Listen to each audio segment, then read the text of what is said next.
Hello everyone, I am Saurabh and welcome to fact 101। आज मैं आपके लिए लेके आया हूँ कुछ ऐसी नेचर की बातें, कुछ ऐसे प्रकृति के फैक्ट्स जो कि इंटरेस्टिंग तो हैं ही और ऐसे भी जो आपने शायद नहीं सुने होंगे। तो चलिए शुरू करते हैं। क्या आपको पता है कि पृथ्वी जो कि एक बहुत खूबसूरत नीला प्लैनेट है जहाँ हम और आप रहते हैं और जो कि एक मात्र में लाइफ यानी ज़िंदगी बनाए रखने वाला प्लैनेट है, यह हमेशा से ऐसा नहीं थी। पृथ्वी की उम्र जो कि लगभग 4.5 अरब साल की है यानी 4.5 बिलियन ईयर्स की है और पृथ्वी अपनी उम्र की शुरुआत में आज के मुकाबले बहुत अलग दिखती थी और अपनी उम्र की शुरुआत में यह मात्र एक आग का गोला थी, एक बहुत गर्म पत्थर का टुकड़ा थी जो कि वॉल्केनो से भरी हुई थी और साइंटिस्ट मानते हैं कि यह माग्मा और लावा से भी ढकी हुई थी।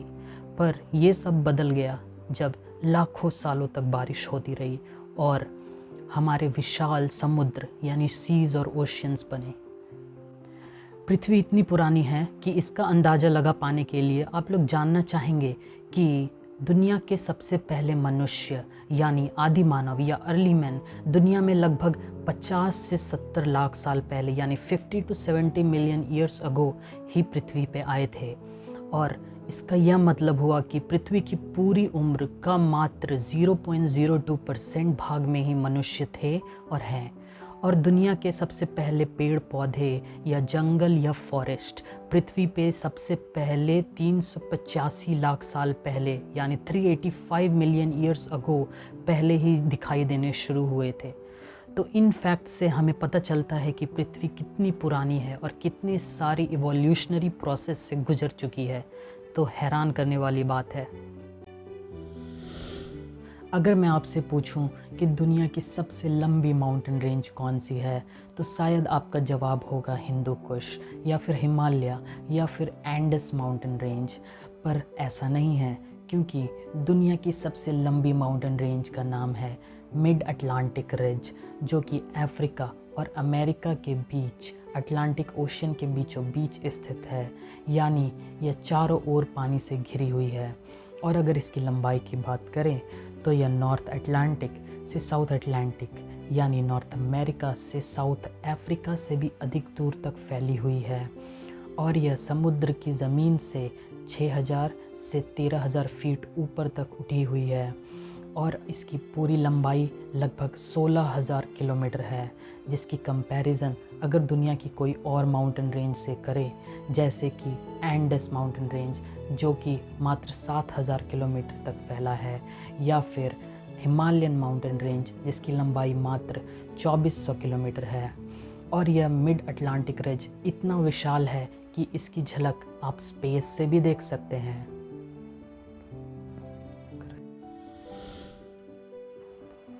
आपने कुछ ऐसे जानवरों के बारे में सुना होगा जो अगर खतरा सामने हो तो वह अपने बर्ताव या फिर अपनी भाषा में अपने दूसरे जानवर साथियों को इसकी चेतावनी दे देते हैं।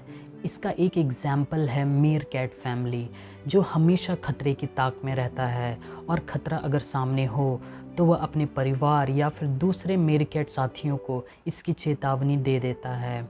और वाइल्ड लाइफ में इस तरह के कई एग्जाम्पल्स पाए जाते हैं जिनमें कि कई हैं विल्डर बीस्ट, मंकीज़ या फिर डियर फैमिली जो कि सेम वे में खतरे की चेतावनी अपनी भाषा में अपने साथियों को पहुंचाते हैं।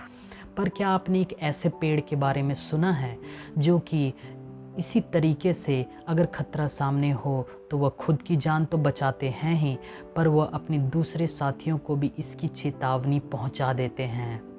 और मैं जिस पेड़ की बात कर रहा हूँ वह अफ्रीकन कॉन्टिनेंट में पाए जाने वाला अकेशिया ट्री है जिसकी अफ्रीका में 100 से भी अधिक प्रजातियां पाई जाती हैं और इस पेड़ में कांटे भरे हुए होते हैं जिसके कारण यह दूसरे जानवरों से अपना बचाव करते हैं। पर अकेशिया ट्री की सबसे इंटरेस्टिंग बात यह है कि जब कोई जानवर इसके पत्तों को खाने आता है या खाता है तो यह अपने पत्तों के द्वारा एक टॉक्सिक केमिकल यानी जहरीला पदार्थ छोड़ते हैं जिसके कारण इसका पत्ता खाने लायक नहीं रह जाता।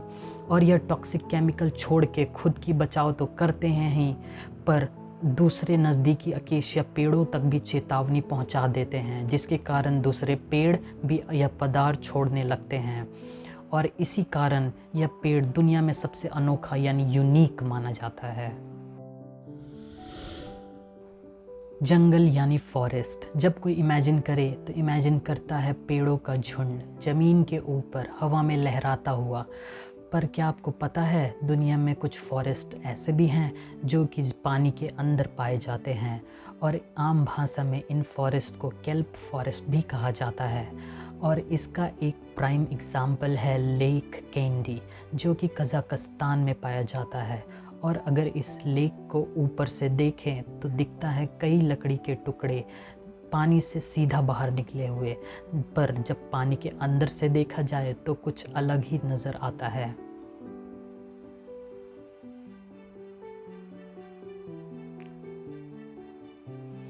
तो है ना इंटरेस्टिंग। और इसी दिलचस्प नज़ारे को देखने के लिए हर साल हज़ारों में लोग इसे देखने आते हैं। क्या आपको पता है कि दुनिया की सबसे डेडलीस्ट वेदर कंडीशन या फिर सबसे घातक मौसमी बदलाव कौन सी है? इसमें कई आर्ग्यूमेंट हो सकते हैं। कुछ बोलेंगे हरिकेन, कुछ बोलेंगे टोर्नेडो या फिर फ्लड, पर दुनिया की सबसे डेडलीस्ट वेदर कंडीशन है हीट यानी गर्मी। क्योंकि पास्ट 30 साल की डेटा या नंबर को देखें तो पता चलेगा कि टोर्नेडो ने एक साल में ऑन एवरेज औसत में ली है 70 यानी 70 लोगों की जान, पर फ्लड ने ली है इन एवरेज एक साल में 81 लोगों की जान। पर गर्मी ने इन सब को पीछे छोड़ दिया है 130 लोगों की जान लेके इन अ ईयर ऑन एवरेज।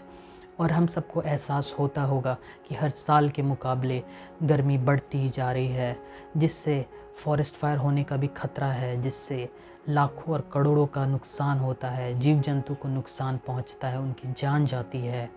और कई तरह के मनुष्य और जानवर भी तरह तरह के उपाय ढूंढते हैं गर्मी से बचने के लिए। तो अगर गर्मी के मौसम में आपके पास सही साधन या फिर सफिशिएंट रूप में पानी ना हो तो आपके लिए भी खतरनाक हो सकती है गर्मी। आपने अपनी ज़िंदगी में कई तरह के वाटरफॉल्स या झरने को देखा होगा। कई बहुत विशाल होंगे तो कई बहुत खूबसूरत। पर क्या आप एक ऐसे झरने के बारे में जानते हैं जिसका पानी नेचुरल वे में खून की तरह लाल बहता है? मैं बात कर रहा हूँ अंटार्कटिका कॉन्टिनेंट के सदन यानी दक्षिणी भाग में पाए जाने वाले ब्लड फॉल्स की। अंटार्कटिका जो अक्सर बर्फ़ की चादर से ढकी होती है, उसी का एक ग्लेशियर जिसका नाम है टेलर ग्लेशियर से निकलता है ब्लड फॉल्स। ब्लड फॉल्स को सबसे पहले 1911 यानी 1911 में खोजा गया था और जिसने इसे खोजा था उसका नाम टेलर ग्रिफिथ है, जो ऑस्ट्रेलियन एक्सप्लोरर थे। पर इस फॉल यानी झरने का पानी इस तरह ब्लड यानी खून की तरह लाल क्यों है?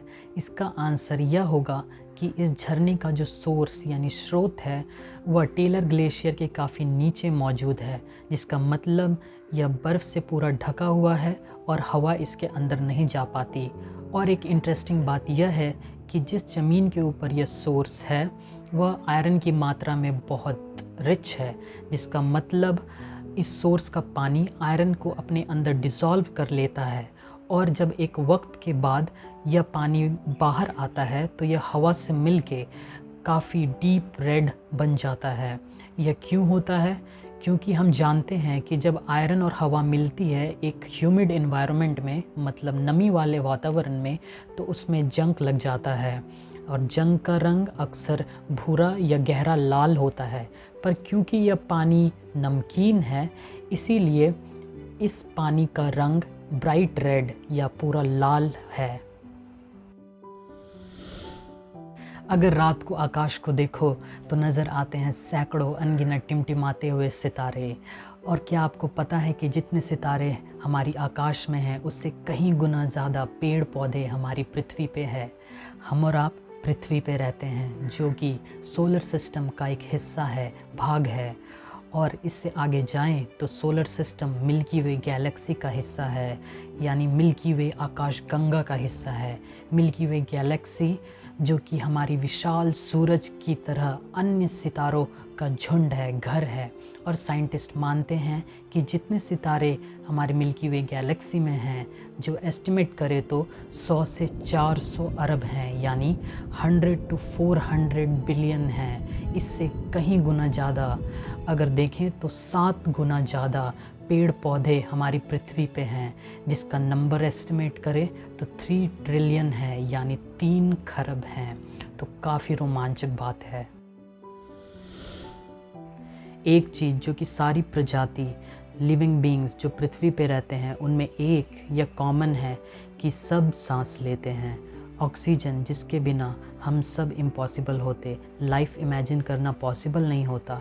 वह कहाँ से आती है? अगर आप सोच रहे हैं कि सिर्फ पेड़ पौधे, तो आप पूरी तरह गलत नहीं हैं, क्योंकि पृथ्वी पे जितनी ऑक्सीजन है उसका मात्र 1/4 यानी 1/4 हिस्सा ही पेड़ पौधे से आता है। तो बाकी का हिस्सा कहाँ से आता है? इसका आंसर होगा हमारे समुद्र, हमारे सीज़ और ओशंस। लेकिन प्रिसाइसली कहें तो फाइटोप्लैंक्टन से, जो कि सीज़ और ओशंस में रहते हैं। तो फाइटोप्लैंक्टन आखिर है क्या? फाइटोप्लैंक्टन बहुत छोटे यानी माइक्रोस्कोपिक ऑर्गेनिज्म हैं जो कि पानी की सतह पे तैरते रहते हैं, जिसके वजह से उन पे सूरज की रोशनी पड़ती है और वह अपना काम कर पाते हैं। तो फाइटोप्लैंक्टन का काम आखिर है क्या? फाइटोप्लैंक्टन प्लांट या पेड़ पौधे की तरह फोटोसिंथेसिस बेसिस पे सनलाइट, कार्बन डाइऑक्साइड और न्यूट्रिएंट्स की मदद से ऑक्सीजन प्रोड्यूस करती हैं, और ये बाकी जीव जंतु को भी न्यूट्रिएंट्स देती हैं। और फाइटोप्लैंक्टन की कई प्रजाति यानी ये बहुत डाइवर्स हैं, जैसे कि यह बैक्टीरिया हो सकते हैं, सिंगल सेल्ड प्लांट हो सकते हैं, या फिर यह एल्गे फैमिली के भी हो सकते हैं। तो सांस लेते हुए हमें इनका शुक्रिया करना नहीं भूलना चाहिए।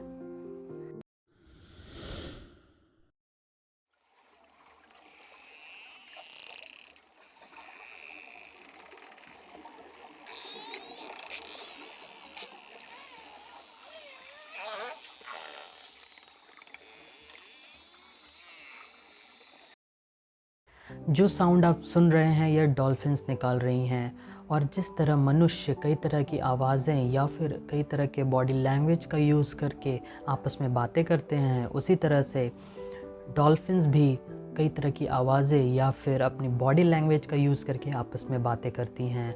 डॉल्फिन्स कई तरह की आवाज़ें निकालती हैं, जिसमें से कुछ हैं विसल या क्लिक्स। विसल का मतलब यह सीटी बजा के आपस में बातें करती हैं, और क्लिक्स जैसे कि यह साउंड जिसका यूज़ यह इकोलोकेशन के लिए करती हैं। इकोलोकेशन का मतलब है यह साउंड वेव्स या अपनी आवाज़ का यूज़ करके यह खाना या फिर दूसरे डॉल्फिन्स या पानी में दूर की कोई चीज़ का भी पता लगा लेती हैं। और मैमल्स में कहें तो बैट्स या फिर चमगादड़ भी इकोलोकेशन का यूज़ करके उड़ते हैं। और साइंटिस्ट मानते हैं कि डॉल्फिन्स दूसरी ऐसी प्रजाति है जो सबसे इंटेलिजेंट है ह्यूमंस के बाद, और साइंटिस्ट अभी तक इस प्रजाति को पूरी तरह से समझ नहीं पाए हैं। डॉल्फिन्स कई तरह की आवाज़ें तो निकालती हैं ही, पर ये अपनी बॉडी लैंग्वेज का भी यूज़ करती हैं आपस में कम्युनिकेट करने के लिए। जैसे कि यह अपनी पूँछ या अपनी पंख या फ्लिपर को पानी पे पटकती हैं, जिससे यह बताती हैं कि यह खुश नहीं है, या फिर यह पानी के बाहर छलांग लगाती हैं, या फिर एक दूसरे को टक्कर मारना। और डॉल्फिन्स की सबसे इंटरेस्टिंग बात यह है कि यह एक दूसरे को नाम भी देती हैं। तो YouTube में ये मेरा पहला वीडियो है, सो वीडियो के बारे में अपने थॉट्स को कमेंट्स में ज़रूर लिखिएगा, और अगर वीडियो पसंद आया हो तो लाइक ज़रूर कीजिएगा। Thank you for watching.